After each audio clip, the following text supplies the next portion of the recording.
You have said you will never write another novel in Russian. Why? During the great and still unsung era of Russian intellectual expatriation, roughly between 1920 and 1940, books written in Russian by emigre Russians and published by emigre firms abroad were eagerly bought or borrowed by emigre readers, but were absolutely banned in Soviet Russia, as they still are, except in the case of a few dead authors such as Kuprin and Bunin, whose heavily censored works have been recently reprinted there. No matter the theme of the story or poem, an emigre novel published, say, in Paris and sold over all free Europe might have, in those years, a total sell of 1,000 or 2,000 copies. That would be a bestseller. But every copy would also pass from hand to hand and be read by at least 20 persons and at least 50 annually if stocked by Russian lending libraries, of which there were hundreds in West Europe alone. And the era of expatriation can be said to have ended during World War II. Old writers died, Russian publishers also vanished, and worst of all, the general atmosphere of exile culture, with its splendor and vigor and purity and reverberative force, dwindled to a sprinkle of Russian language periodicals, anemic in talent and provincial in tone.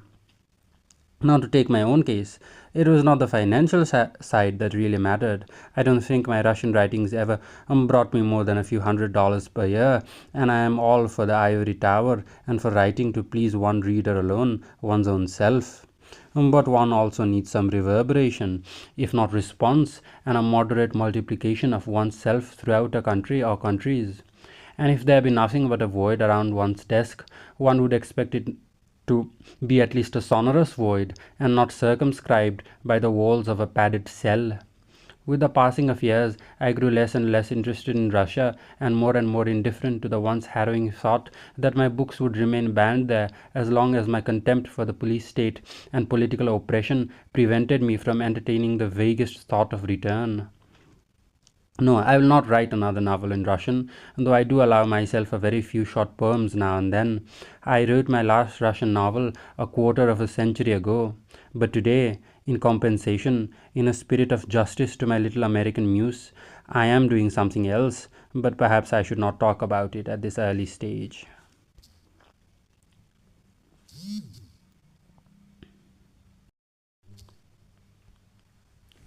What is your prognosis for the health of Russian letters? There is no plain answer to your question. And the trouble is that no government, however intelligent or humane, is capable of generating great artists, although a bad government certainly can pester, thwart, and suppress them. We must also remember, and this is very important, that the only people who flourish under all types of government are the Philistines. In the aura of mild regimes, there is exactly as rare a chance of a great artist's appearing on the scene as there is in the less happy times of despicable dictatorships. Therefore, I cannot predict anything, though I certainly hope that under the influence of the West, and especially under that of America, the Soviet police state will gradually wither away. Incidentally, I deplore the attitude of foolish or dishonest people who ridiculously equate Stalin with McCarthy, Auschwitz with the atom bomb, and the ruthless imperialism of the USSR with the earnest and unselfish assistance extended by the USA to nations in distress.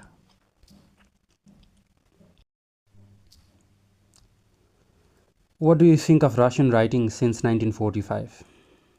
Soviet literature. Well, in the first years after the Bolshevik Revolution, in the 20s and early 30s, one could still distinguish, through the dreadful platitudes of Soviet propaganda, the dying voice of an earlier culture. The primitive and banal mentality of enforced politics, any politics, can only produce primitive and banal art. And this is especially true of the so-called social realist and proletarian literature sponsored by the Soviet state police state. Its jackbooted baboons have gradually exterminated the really talented authors, the special individual, the fragile genius. One of the saddest cases is perhaps that of Osip Mandelstam, a wonderful poet, the greatest poet among those trying to survive in Russia under the Soviets, whom that brutal and imbecile administration persecuted and finally drove to death in a remote concentration camp. And the poems he heroically kept composing until madness eclipsed his limpid gifts artists are admirable specimens of a human mind at its deepest and highest. Reading them enhances one's healthy contempt for Soviet ferocity. Tyrants and torturers will never manage to hide their comic stumbles behind their cosmic acrobatics.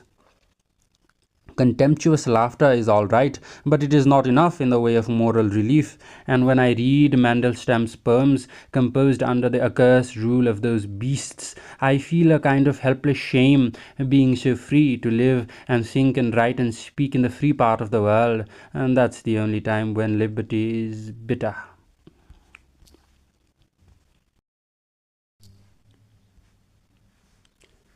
Tolstoy was initially an anti-Bolshevik, and his early work precedes the revolution. Are there any writers totally of the Soviet period whom you admire? There were a few writers who discovered that if they chose certain plots and certain characters, and they could get away with it in the political sense. In other words, they wouldn't be told what to write and how to finish the novel. Ilf and Petrov, two wonderfully gifted writers, decided that if they had a rascal adventurer as protagonist, whatever they wrote about his adventures could not be criticized from a political point of view, since a perfect rascal or a madman or a delinquent or any person who was outside Soviet society, in other words, any picaresque character, could not be accused either of being a bad communist or not being a good communist. Thus, Elfin Petrov, Joschenko, and Olesha managed to publish some absolutely first-rate fiction under that standard of complete independence, since these characters, plots, and themes could not be treated as political ones.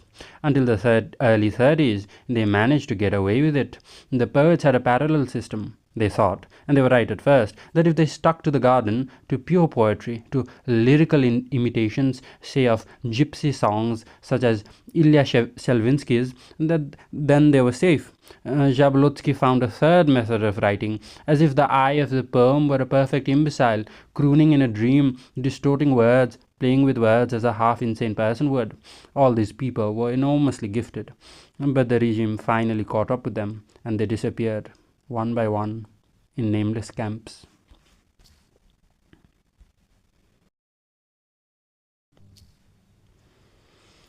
I know your work has been read and is attacked in the Soviet Union. How would you feel about a Soviet edition of your work?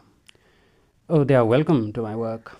As a matter of fact, the editions Victor are bringing out my invitation to a beheading in a reprint of the original Russian of 1935, and a New York publisher, Phaedra, is printing my Russian translation of Lolita.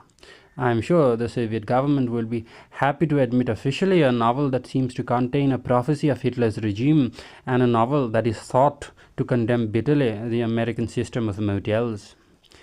Have you ever had contact with Soviet citizens? Of what sort? I have practically no contact with them, though I did once agree in the early 30s or late 20s to meet, out of sheer curiosity, an agent from Bolshevist Russia who was trying hard to get emigre writers and artists to return to the fold. He had a double name, Tarasov something, and had written a novelette entitled Chocolate, and I thought I might have some sport with him. I asked him would I be permitted to write freely, and would I be able to leave Russia if I did not like it there. He said that I would be so busy liking it there that I would have no time to dream of going abroad again. I would, he said, be perfectly free to choose any of the many themes Soviet Russia bountifully allows a writer to use, such as farms, factories, forests in Pakistan. Oh, lots of fascinating subjects. I said farms, etc. bored me, and my wretched seducer soon gave up. He had better luck with the composer Prokofiev.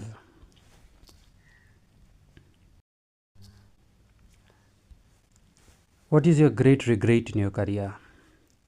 That I did not come earlier to America. I would have liked to have lived in New York in the 30s. Had my Russian novels been translated then, they might have provided a shock and a lesson for pro-Soviet enthusiasts. Would you ever try to go back there, just to have a look? There's nothing to look at. New tenement houses and old churches do not interest me. The hotels there are terrible. I detest the Soviet theatre. Any palace in Italy is superior to the repainted abodes of the Tsars.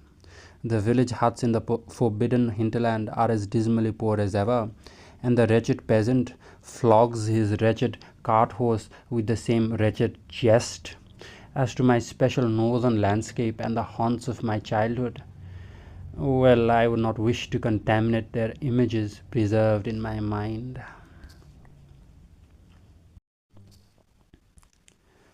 You called the revolution there trite. Why? Because it followed the banal historical pattern of bloodshed, deceit, and oppression, because it betrayed the democratic dream, and because all it can promise the Soviet citizen is the material article, second hand Philistine values, imitation of Western foods and gadget, and of course, caviar for the decorated general.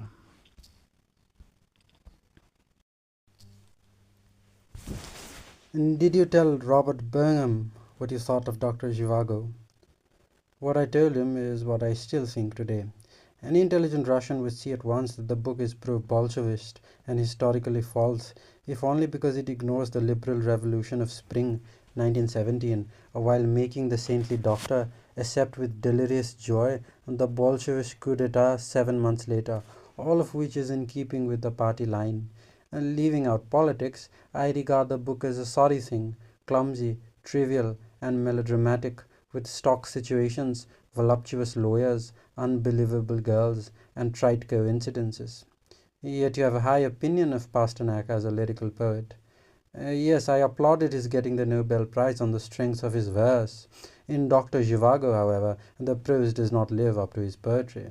Here and there, in a landscape or simile, one can distinguish, perhaps, faint echoes of his poetical voice, but those occasional Foricha are insufficient to save his novel from the provincial banality so typical of Soviet literature for the past 50 years.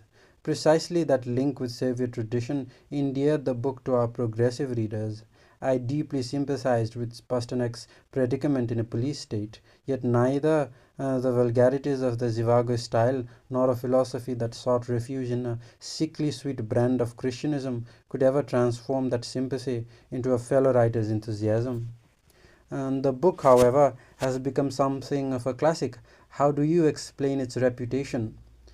Well, all I know is that among Russian readers of today, readers I mean, who represent that country's wonderful underground intelligentsia and who manage to obtain and distribute works of dissident authors, Dr. Zhivago is not prized as universally and unquestioningly as it is, or at least was, by Americans. When the novel appeared in America, her left wing idealists were delighted to discover in it a proof that a great book could be produced after all under the Soviet rule. It was for them the triumph of Leninism, and they were comforted by the fact that for better or worse, its author remained on the side of angelic old Bolsheviks, and that nothing in his book even remotely smacked of the true exile's indomitable contempt for the beastly regime engendered by Lenin.